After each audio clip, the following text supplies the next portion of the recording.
Looting has broken out all over the country. It has gotten so bad. Even my community is speaking out. But let's be real. It's probably because it affects the bottom line. Abdul Saleh has never seen anything like it in his 20 years in business. Stuff that wasn't theirs, that looters stole early Saturday evening. What hurts Saleh the most is he knows many of the looters. And I got no problem with nobody. That's awful, but come on. $25 for Jays? That Jumpman's got a gut like Kim Jong-un. So who's looting who, Saleh? Clearly, there are a lot of people who own small businesses and are feeling the pain. Why are they doing this? Ye pagalpan kya hai? What does this solve? And I understand that frustration.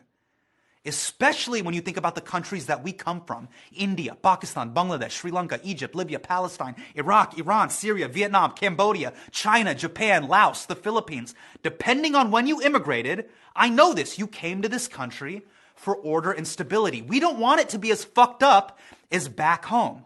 That's why we're all in our living rooms and we're like, ye pagalpan kya hai? Ye log kya kar rahe hain? Why can't they just follow the laws?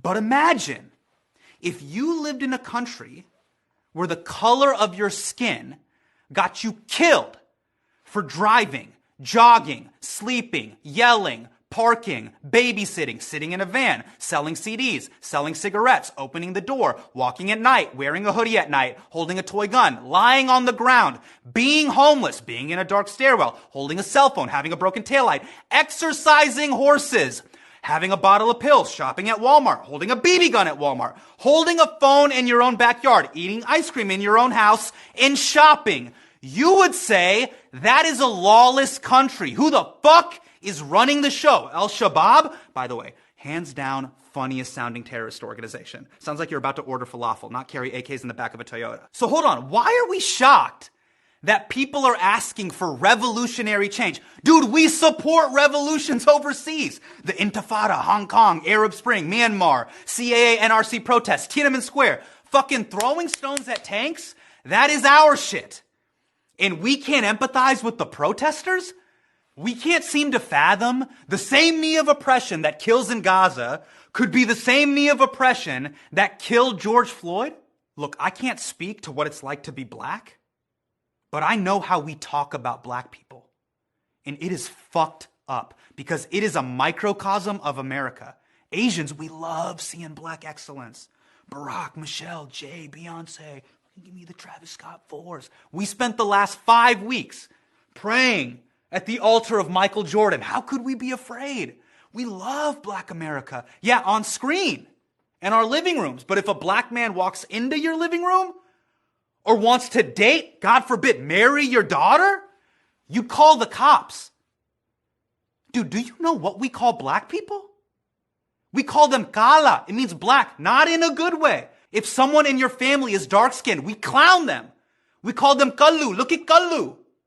Our Bollywood stars do skin whitening commercials so we don't look black. Thank you, Britain. It is bad to be black in Desi culture, even though we all wish we were black. You don't think that affects how we view black people? 20% of Muslims in America are black. We don't even like praying at the same mosques. If they show up at the masjid, we're like, yo, is Farrakhan here? That is the great hypocrisy. We love seeing how high a black person can ascend in America, but we have done nothing to raise the floor. That is what these protests are about. And the worst part is, we're in this country because of protest, because of the civil rights movement. The only reason so many of us are here is because of the Immigration Act of 65. That law rode the wave of the Civil Rights Act of 64. Think of the chess moves.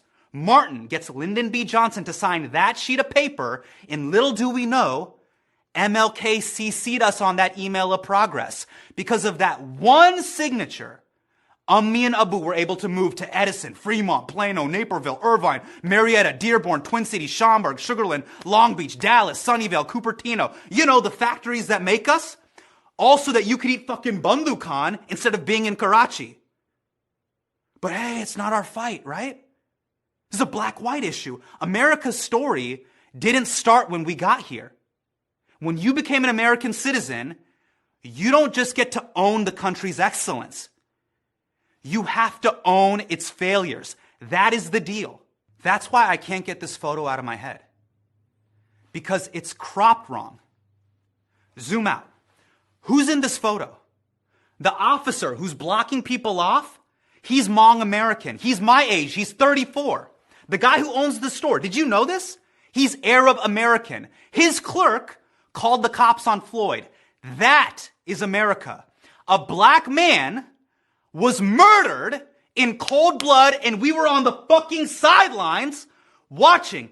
I'm not saying we were the ones who killed George Floyd, but we have to be the ones who pull that cop off his neck.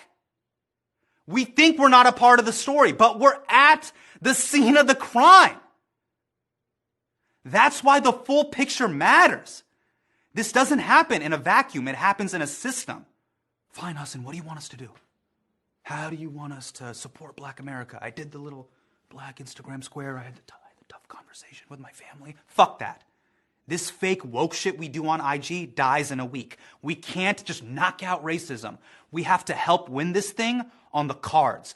We have to donate our money and time to black organizations, to all the doctors. Offer free healthcare to protesters, tech people. Help black businesses get online. You work in IT, set up a router. You pass the bar? Good. Ami and Abu are proud. Work pro bono for protesters. Pfizer doesn't need any more billables.